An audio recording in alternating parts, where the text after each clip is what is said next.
In this video, we are going to examine another type of error, and this type of error is called the run-on sentence.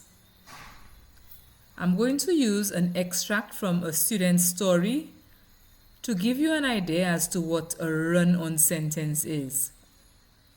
Again, a run-on sentence is unacceptable and should not be part of any student's writing. Let us look at this passage. Shane rushed into the bedroom. He looked into the mirror, wiped his face vigorously with a large towel. The pain in his eyes was unbearable. He washed his face twice. He was in excruciating pain.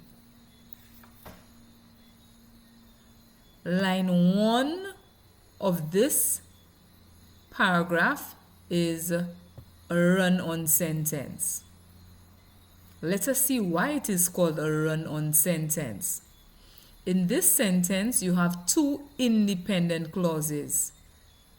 Shane rushed into the bedroom is called an independent clause or main clause. It can stand on its own. We also have he looked into the mirror. Therefore, these two independent clauses cannot come together as one sentence. Something is missing between here.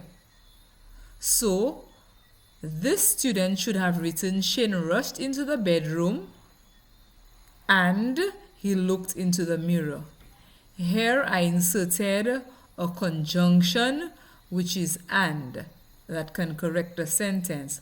Or he could have had two separate sentences. Shane rushed into the bedroom, full stop. He looked into the mirror. Let us look at the second sentence. Wiped his face vigorously with a large towel. Is that a correct sentence? Is that a good sentence? Based on our previous video, we can see that this is a fragment. Wiped his face vigorously with a large towel. This sentence does not have a subject. Who or what wiped his face vigorously with a large towel? So that sentence is missing the subject.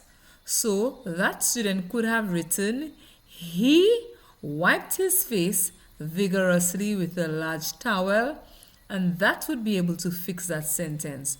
So sentence 2 is a fragment. Let us look at sentence 3. Sentence 3 is another example of a run-on sentence. The pain in his eyes was unbearable. He washed his face twice. He was in excruciating pain. All of that is written as one sentence. This is a run-on sentence. Why? Because there are three independent clauses here that are put together to form one. The pain in his eyes was unbearable.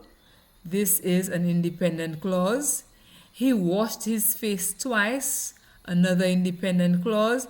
He was in excruciating pain. And some individuals think that when you put a comma after an independent clause, it makes the sentence correct. This is still an error because independent clauses should not be separated by a comma.